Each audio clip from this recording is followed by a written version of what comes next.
அனைவருக்கும் வணக்கம். இந்த வீடியோ பதிவுல inverse Z transform partial fraction method apply பண்ணி ஒரு எக்ஸாம்பிள் பார்ப்போம். சரிங்களா? ஸோ பார்ஷியல் ஃபிராக்ஷன் அப்ளை பண்றதுக்கு முன்னாடி இது ப்ராப்பர் ஃபிராக்ஷனா இம்ப்ராப்பர் ஃபிராக்ஷனான்னு செக் பண்ணணும். சரிங்களா? ஓகே. ஃபர்ஸ்ட் என்ன பண்றதுன்னு கேட்டீங்கன்னா லெட் எஃப் ஆஃப் இசட் உள்ளது உள்ளபடி எடுத்துக்கிறோம். F of Z equals to Z square divided by Z plus 2 then z square plus 4 சரிங்களா? அடுத்த ஸ்டெப் என்ன சார் பண்றோம்னா f of z by z throughout ஒரு z ஆல மல்டிப்ளை பண்றோம். throughout 1 by z ஆல மல்டிப்ளை பண்றோம். அப்ப மேல z ஸ்கொயர் இருக்கு. அப்ப ஒரு z கீழ இறக்கி இருக்கோம். அப்ப பேலன்ஸ் ஒரு z இருக்கும். z by z plus 2 into z square plus 4 இருக்கும். சரிங்களா? இந்த இடத்துல தான் நம்ம பார்ஷியல் ஃபிராக்ஷன் அப்ளை பண்ணணும். அப்ப இது ப்ராப்பர் ஃபிராக்ஷனா இம்ப்ராப்பர் ஃபிராக்ஷனான்னு செக் பண்ணணும். ஸோ ப்ராப்பரா இம்ப்ராப்பர் ஃபிராக்ஷனான்னு செக் பண்ணணும். அது எப்படி சார் செக் பண்றதுன்னு கேட்டீங்கன்னா நியூமரேட்டர்ல இருக்கக்கூடிய மேக்ஸிமம் டிகிரியும் தென் டினாமினேட்டர்ல இருக்கக்கூடிய மேக்ஸிமம் டிகிரியும் செக் பண்ணுவோம். சரிங்களா? ஸோ நியூமரேட்டர் லெஸ் தேன் டினாமினேட்டரா இருந்துச்சுன்னா proper fraction. numerator greater than or equal to denominator அப்படின்னா improper fraction. இந்த இடத்துல z மேக்ஸிமம் பவர் என்ன சார் கேட்டீங்கன்னா z ஓட மேக்ஸிமம் பவர் நியூமரேட்டர்ல 1. டினாமினேட்டர்ல இங்க z ஸ்கொயர் இருக்கு, இந்த இடத்துல ஒரு z இருக்கு. அப்ப ரெண்டையும் மல்டிப்ளை பண்ணீங்கன்னா மேக்ஸிமம் z பவர் 3 கிடைக்கும் டினாமினேட்டர். அப்ப denominator is higher than numerator. அப்ப இது ப்ராப்பர் ஃபிராக்ஷன் தான். இந்த எக்ஸாம்பிள் ப்ராப்பர் ஃபிராக்ஷன்ல தான் இருக்கு. So no problem. அப்போ a by first term simple z plus 2. Then இந்த டேர்ம் பார்த்தீங்கன்னா ஒரு குவாட்ராட்டிக் டேர்ம். இது ஒரு குவாட்ராட்டிக் டேர்ம் இல்லைங்களா? அப்போ எப்படி சார் எழுதுறதுன்னு கேட்டிங்கன்னா ஆல்ரெடி a யூஸ் பண்ணிட்டோம். அப்போ b z plus c by z square plus 4 எடுத்துக்கலாம். சரிங்களா? இது ஈக்குவேஷன் நம்பர் 1 கூட நம்ம வச்சுக்கலாம். நம்மளோட கன்வீனியன்ட்டுக்காக ஈக்குவேஷன் நம்பர் 1 வச்சிருக்கோம். சரிங்களா? இப்போ through out z plus 2 z square plus 4 ஆல மல்டிப்ளை பண்ணணும். சரிங்களா? அப்போ LHS என்ன சார் இருக்குன்னா வெரி சிம்பிள் z மட்டும்தான் இருக்கு. அப்போ LHSல z மட்டும்தான் இருக்கு. RHSல இந்த z plus 2 z square plus 4 ஆல ஏன்ற பிளேஸ்லையும் மல்டிப்ளை பண்ணணும், bz பிளஸ் cன்ற பிளேஸ்லையும் மல்டிப்ளை பண்ணணும். அப்போ ஏன்ற பிளேஸ்ல மல்டிப்ளை பண்ணீங்கன்னா என்ன சார் கிடைக்குன்னு பார்த்தீங்கன்னா z பிளஸ் 2 கட் ஆயிரும். அப்போ z ஸ்கொயர் பிளஸ் 4 இருக்கும். bz பிளஸ் cன்ற பிளேஸ்ல மல்டிப்ளை பண்ணா bz பிளஸ் cன்ற பிளேஸ்ல மல்டிப்ளை பண்ணீங்க அப்படின்னா என்ன கிடைக்குன்னு பார்த்தீங்கன்னா z ஸ்கொயர் பிளஸ் 4 கட் ஆயிரும். z ஸ்கொயர் பிளஸ் 4 கட் ஆயிரும். அப்போ என்ன சார் இருக்குன்னு பார்த்தீங்கன்னா z பிளஸ் 2 இருக்கும். சரிங்களா? இப்போ நம்மளோட எய்ம் என்னன்னு கேட்டீங்கன்னா 3 constant a b and c find பண்ணணும். ஸோ அதுக்கு put z equals to first opposite simple என்ன சார் போடலான்னு பார்த்தீங்கன்னா z பிளஸ் 2 இருக்கு. அப்போ z மைனஸ் 2 போட்டுக்கலாம். First opposite simple z equal to minus 2ன்னு போடுங்க. என்ன கிடைக்குதுன்னு பாருங்க. அப்போ LHSல என்ன சார் இருக்குன்னா z இருக்கு. அப்போ minus 2 equals to a into z square. So minus 2 whole square plus 4 plus b z minus 2 plus c ன்னு போடுவோம். then minus 2 plus 2. அப்போ ரெண்டாவது டைம் என்ன ஆயிரும் சார் 0 ஆயிரும். இந்த டைம் 0, அதனால ஃபுல் டைம் என்ன ஆயிரும் 0 ஆயிரும். அப்போ minus 2 equals to minus 2 whole squareனா plus 4 ஆயிரும். ஆல்ரெடி plus 4 இருக்கு. அப்போ என்ன ஆயிரும் a into 8 ஆயிரும். அப்போ ஏக்கான வேல்யூ என்ன சார் கேட்டீங்க அப்படின்னா மைனஸ் 2 பை 8. இது இன்னும் சிம்பிளிஃபை பண்ணி எழுதுனீங்கன்னா ஏவோட வேல்யூ மைனஸ் 1 பை 4. ஏக்கான வேல்யூ மைனஸ் 1 பை 4. சரிங்களா? அடுத்தது அனதர் கான்ஸ்டன்ட் ஃபைண்ட் பண்ணணும். ஆனால் இங்கே பார்த்தீங்கன்னா அனதர் கான்ஸ்டன்ட் போடுறதுக்கு ஆப்ஷனே இல்லை. ஏன் சார் ஆப்ஷன் இல்லைன்னு கேட்டிங்கன்னா ஒரு ஆப்போசிட் சிம்பிள் ப்ளஸ் 2 போட்டோம். அனதர் ஆப்போசிட் சிம்பிள் போடுறதுக்கு வாய்ப்பு இல்லை. அப்போ என்ன சார் பண்ணுறதுன்னா by default put z equals to 0. Put z equal to 0ன்னு போடுங்க. என்ன கிடைக்குதுன்னு பாருங்க. சரிங்களா? அப்ப LHSல Z இருக்கு. அப்ப LHS என்ன ஆயிரும்? 0ன்னு ஆயிரும். RHS என்ன சார் ஆகும்னா A இன்டு Z ஸ்கொயர். இப்ப 0 பிளஸ் 4 கிடைக்கும். பிளஸ் இங்க என்ன சார் ஆகும்னா B இன்டு 0. இப்போ B இன்டு 0 பிளஸ் C. இங்க 0 பிளஸ் 2 போட்டீங்கன்னா வெறும் 2 மட்டும் இருக்கும். சரிங்களா? அப்போ LHSல 0 தான், பிரச்சனையே கிடையாது.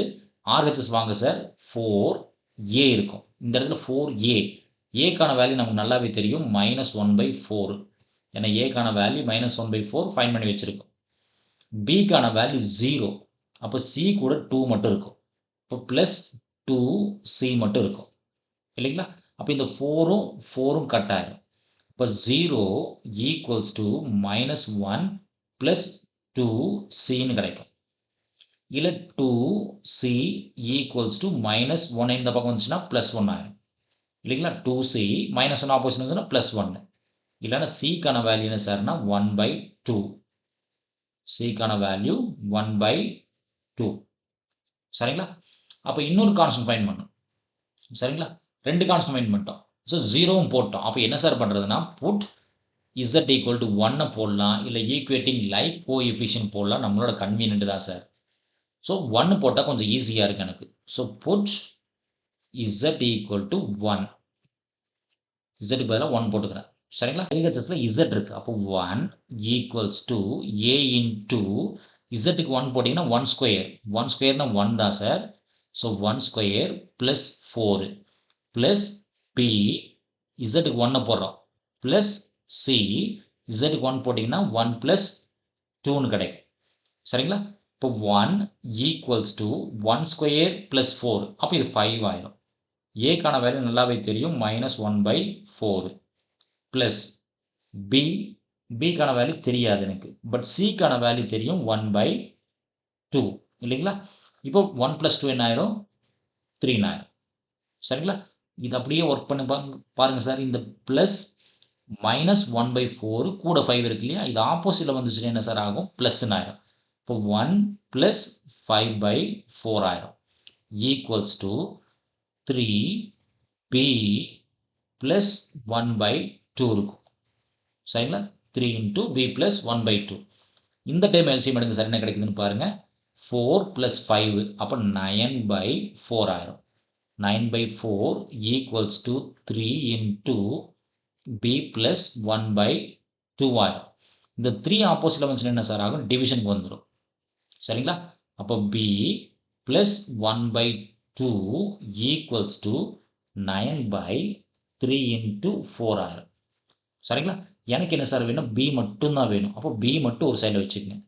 B ஈக்குவல்ஸ் டு இந்த 9ம் 3யும் கட் பண்ணீங்கன்னா மேலே என்ன இருக்கும்? 3 இருக்கும். அப்போ 3/4 இருக்கும். சரிங்களா? இந்த 1/2 ஆப்போசிட்ல வந்துச்சுன்னா என்ன சார் ஆகும்? -1/2 கன்வெர்ட் ஆயிரும்.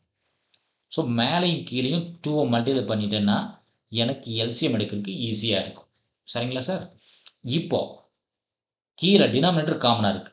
டினாமினேட்டர் என்ன சார் இருக்கு? 4 இருக்கு. அப்போ நியூமரேட்டர் என்ன சார் பண்ணலாம்? 3. 1 இன்டு 2 என்ன ஆகும்? 2 தான். சரிங்களா? இப்போ Bயோட வேல்யூ இப்போ நல்லா பாருங்க சார். Bக்கான வேல்யூ வந்துருச்சு இல்லைங்களா? Bக்கான வேல்யூ 1/4. ஸோ Aக்கான வேல்யூ -1/4, Bக்கான வேல்யூ +1/4, Cக்கான வேல்யூ 1/2. இது எல்லாத்தையும் தூக்கி எதில் சார் சப்ஸ்டிட் பண்ணால் ஈக்குவேஷன் 1ல சப்ஸ்டிட் பண்ணணும். இப்போ 1 ஒரு டைம் எழுதிருங்க, நமக்கு மிஸ்டேக்ஸ் ஆகாது. ஈக்குவேஷன் நம்பரை ஒரு டைம் எழுதிருங்க. ஸோ 1 என்ன சார் இருக்கு? f of z by z. சரிங்களா? a by z plus 2. a by z plus 2 plus b z plus c by z square plus 4 இருக்கு இல்லைங்களா? அப்போ f of z மட்டும் இங்க வச்சுக்கலாம் இல்லைங்களா? அப்போ இந்த z தூக்கி மேலே தள்ளி விட்டுருங்க. Aக்கான வேல்யூ என்ன சார் நமக்கு? -1/4. Aக்கான வேல்யூ -1/4. இந்த z வரும்போது என்ன சார் ஆகும்? z by z plus 2 ஆயிரும். தென் bz plus c. அப்போ இந்த b இங்க ஒரு z மல்டிப்ளை பண்ணுவோமா சார்? இந்த z போடும்போது என்ன ஆகும்? b இசட் ஸ்கொயர் ஆயிரும். ஒரு டைம் என்ன எழுதிக்கலாம், பிஇசட் ஸ்கொயர் ப்ளஸ் சிஇசட் ஆயிருமா? ஏன்னா இசட் த்ரூ அவுட் மல்டிப்ளை பண்ணிட்டோம் இல்லைங்களா? அப்போ இசட் ஸ்கொயர் ப்ளஸ் 4. இப்போ என்ன சார் பண்ணுறேன்னா ரெண்டு டேர்மும் பிரிச்சுக்கிறேன். அதாவது இந்த டேர்மு மட்டும் ரெண்டாக உடச்சிக்கிறேன். பிஇசட் ஸ்கொயரையும் சிஇசட்டையும் ரெண்டாக பிரிச்சிடுறேன். அப்போ என்ன கிடைக்குன்னு பாருங்கள் sir, -1/4 Z by Z plus 2 ஒரு டேர்மு. இந்த டைமை ரெண்டாக உடைக்கிறேன். அப்போ பிக்கான வேல்யூன்னு நமக்கு தெரியும். பிக்கான வேல்யூ 1/4 இல்லைங்களா? அப்போ 1/4 z square by z square plus 4ன்றது ஒரு டேம் ஆகும். ப்ளஸ் சிக்கான வேல்யூ என்ன சார் நமக்கு 1/2. சிக்கான வேல்யூ 1/2. இப்போ 1/2 கூட ஒரு இசட் இருக்கு, z by z square plus 4. இந்த பக்கம் என்ன சார் இருக்கு, வெறும் எஃப் ஆஃப் இசட் இருக்கும். சரிங்களா? இப்போ என்ன சார் பண்றேன்னா taking Z inverse on both sides. Taking Z inverse on both sides, comma we get. சரிங்களா? இப்போ என்ன ஆகும் பாருங்க சார், LHSல z inverse f of z equals to -1/4ன்றது ஒரு constant, then z inverse z by z plus 2 இருக்கும். then plus 1/4ன்றது ஒரு constant, z inverse z square by z square plus 4 plus 1/2 z inverse z by z square plus 4. சரிங்களா? So first one மட்டும் நம்ம டைரெக்டாக formula apply பண்ணிக்கலாம் sir.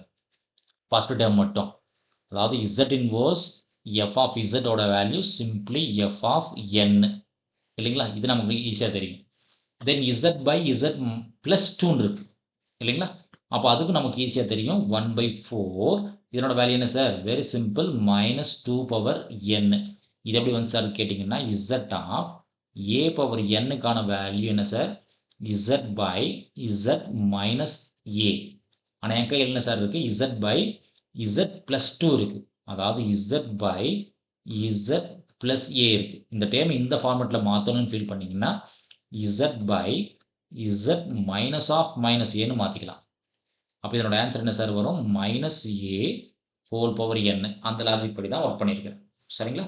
தென் இதுக்கான formula z inverse z square by z square plus a square இருந்துச்சு அப்படின்னா இதனோட answer a power n cos n pi by 2. சரிங்களா? அப்போ ஏக்கு பதில் என்ன சார் இருக்குன்னா 4, a ஸ்கொயருக்கு பதிலாக 4 இருக்கு. அப்போ ஏக்கான வேல்யூ என்ன சார்னா 2. அப்போ இது எப்படி சார் எழுதலாம், அந்த 4-ஐ 2 ஸ்கொயர் எழுதிக்கலாம் இல்லைங்களா? z by z square z square by z square plus 2 ஸ்கொயர்னு போட்டுக்கலாம். அப்போ ஏவோட வேல்யூ என்ன சார்னு கேட்டிங்கன்னா, ஸோ 1/4 அப்படி இருக்கட்டும். ஏக்கான வேல்யூ 2. அப்போ 2 power n cos n pi by 2ன்னு போட்டுக்கலாம். 2 power n cos n pi by 2. அதே மாதிரி அடுத்த வேல்யூ என்ன சார்னு கேட்டிங்கன்னா z inverse az by z square plus a square இருந்துச்சு அப்படின்னா a power n sine n pi by 2. சரிங்களா? அப்போ இந்த டேர்மில் என்ன சார் மிஸ் ஆகுதுன்னு பாருங்கள், ஒரு a மிஸ் ஆகுது இல்லைங்களா? ஏன்றது இங்கே 2. அப்போ ஒரு 2 மிஸ் ஆகுது.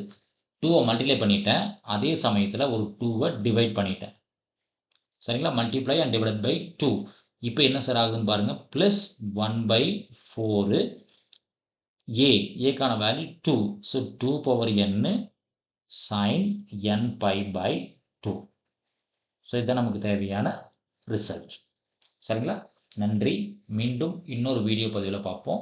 இந்த வீடியோ நம்ம கிளாஸ் எடுக்கக்கூடிய இந்த மெத்தட் உங்களுக்கு பிடிச்சிருந்துச்சுன்னா நம்ம வீடியோவை லைக் பண்ணுங்கள், உங்கள் ஃப்ரெண்ட்ஸ்களுக்கு சஜஸ்ட் பண்ணுங்கள், நம்ம சேனலை சப்ஸ்கிரைப் பண்ணுங்கள். இந்த வீடியோக்கான PDF லிங்க்கு டெஸ்கிரிப்ஷனில் இருக்குது, யூட்டிலைஸ் பண்ணுங்கள், ஃப்ரெண்ட்ஸ்களுக்கு ஷேர் பண்ணுங்கள். மீண்டும் இன்னொரு வீடியோ பதிவில் பார்ப்போம். நன்றி.